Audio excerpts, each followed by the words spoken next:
आज तुझ्यामुळं माझा जीव वाचलाय. हातला उशीर होतोय मला. आज बदला साहेब दिस खाली जाईतस करमत नाही, तुझ्या काकणाचा नाद छळतच राही.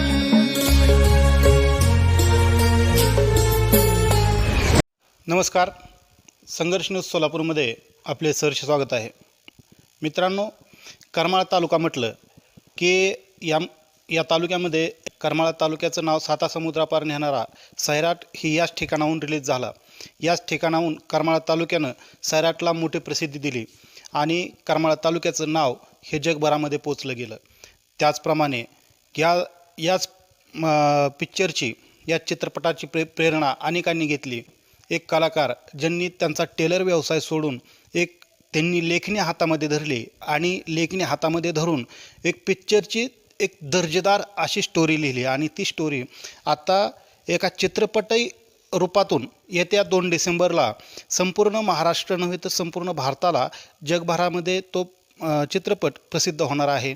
तर मला सांगण्यास आनंद होईल की करमाळ्याचे सुपुत्र रंगनाथ आव्हाड हे एक टेलर होते आणि त्यांनी या चित्रपटाची एक पार्श्वभूमी आपण त्यांच्याकडनं जाणून घेणार आहोत. पिक्चरमध्ये नेमकं काय आहे. येत्या 2 डिसेंबरला संपूर्ण महाराष्ट्रात भारतामध्ये तुमचा झांगडू चित्रपट बरेच दिवसांपासून करमाळा तालुक्यामध्ये चर्चा सुरू होती की झांगडू चित्रपट येणार आहे. नेमकं काय असेल त्यामध्ये काय सांगाल? हा चित्रपट 2017ला आम्ही शूट चालू केला आणि काही अडचणी आल्या आणि नंतर कोरोनामुळं तो 2 डिसेंबरला रिलीज होत आहे. खरं तर हा कोरोनाच्या अगोदर जर रिलीज झाला असता तर लोकांना म्हणजे त्यावेळेस चर्चेत होता. अजून देखील झांगडू चित्रपटाची भरपूर चर्चा आहे आणि लोकांना तो आवडेल अशी अपेक्षा करतो.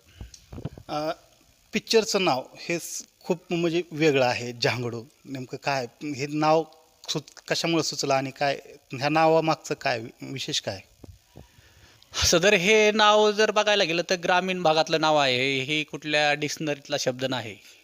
मला सांगतो का स्वयंपाक करायला? कोणाला मतदान करणार मग? ती काय सांगायची गोष्ट असते होय, ती दाबायची आणि करायची गोष्ट असते.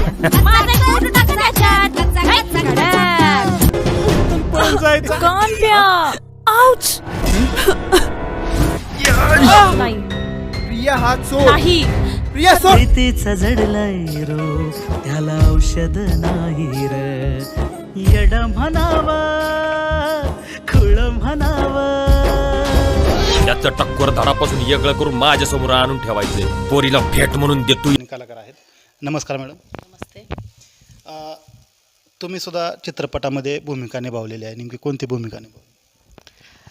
ह्या चित्रपटामध्ये मी हिरोईनच्या आईची भूमिका केलेली आहे आणि मला अभिनयाची आवड होती आणि घरच्यांनी मला संधी दिली आणि ह्या सगळ्यांनी लेखक दिग्दर्शक यांनी सगळ्यांनी संधी दिली. त्याबद्दल मी त्यांचे धन्यवाद मानते आणि माझ्या परीने माझा रोल त्यामध्ये खूप आत्मीयतेने मांडण्याचा प्रयत्न केला आहे आणि तो 2 डिसेंबरला आपल्या जवळच्या चित्रपटगृहात आपण सर्वांनी पाहावा आणि आम्हाला प्रोत्साहन करावं ही विनंती. हा कदाचित तुमचा हा पहिला चित्रपट आहे आणि घरच्यांनी सुद्धा तुम्हाला खूप सपोर्ट केलेला आहे. करमाळा तालुक्यातीलच लेखक आहेत आणि तुम्हाला म्हणजे आता ही काहीतरी नवीन आहे आणि आपण या चित्रपटातून एक फिल्म इंडस्ट्रीमध्ये पदार्पण करतो आहे. काय भावना काय होते? भावना म्हणजे खूप आनंद वाटतो की खूप दिवसाची इच्छा होती की मला अभिनय करायला, म्हणजे कॉलेजमध्ये असताना वगैरे केलं होता. नंतर माझ्या पतींनी मला म्हणजे खूप प्रोत्साहन केलं. इथनं नगरला पूर्वी पिक्चरची शूटिंग आमच्या इथेच झाली होती. नंतर त्यांनी रिशूट लावलं नगरच्या अकोळनेरला, तर मला अकोळनेरला स्वतः ते घेऊन जायचे. म्हणजे त्यांची खूप साथ आहे आणि इथनं पुढे मी संधी मिळेल त्याचं सोनं करायचा प्रयत्न करेल. तर नक्कीच या ठिकाणी सुद्धा एक नावाजलेल्या जे कलाकार आहेत त्या कलाकारांसोबत यांनी काम केलेलं आहे. पोरीच्या जीवावर उठला तर नव्हतं तुम्ही, तिला जिथं जायचं तिथंच गेली. पोरीचं काळ तोंड बघण्यापरीस तिच्या काळजात सुरात सारणारी जात आहे आमची.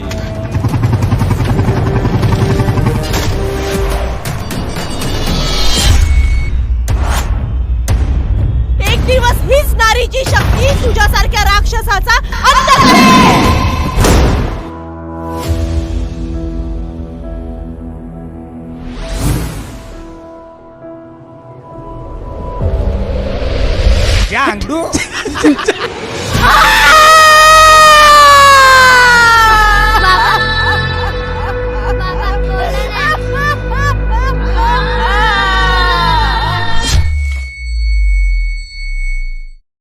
सगळ्यांचं जी सहकार्य आहे, मॅडम आहेत, सचिन ननवरे आहेत, गवळी सर आहेत, उन्मेष कांबळे आहेत, आमचे अनुप कांबळे दाजी आहेत, ह्या सगळ्यांचे आणि करमाळ्यातल्या सगळ्यांचे सहकार्यामुळं हा चित्रपट आज इथपर्यंत पोचलेला आहे आणि सगळ्यांनी तो बघावा ही विनंती करतो.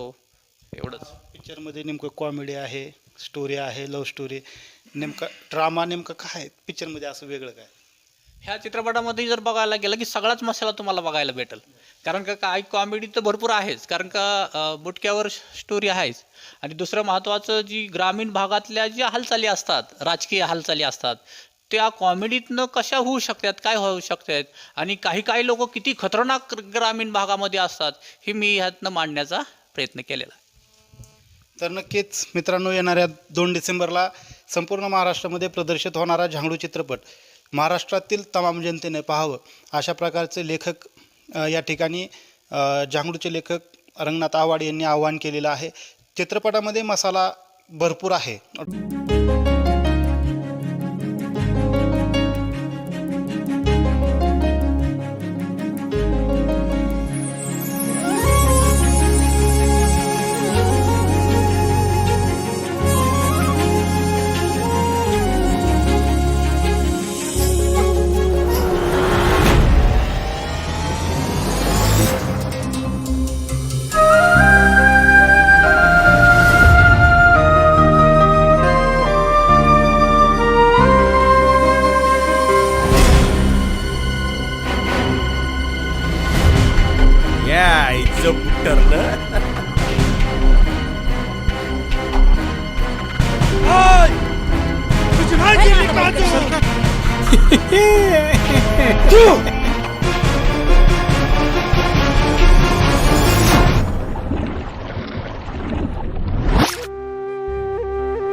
तुझ्या प्रेमाचा भर चौकात सौदा चालू होता, तिथेही तू गप्प होतास आणि इथेही गप्प आहेस. इतकं तुझं मन भरलं? नाग्यानं खाल्ल्या मिठाची वसुली केली, 4 चौघात बेइज्जत केलं मला. विचार करा जरा, अशी संधी पुण्यांदा भेटायची नाही. चांगल्या कचाट्यात घावलाय तो आपल्या आता.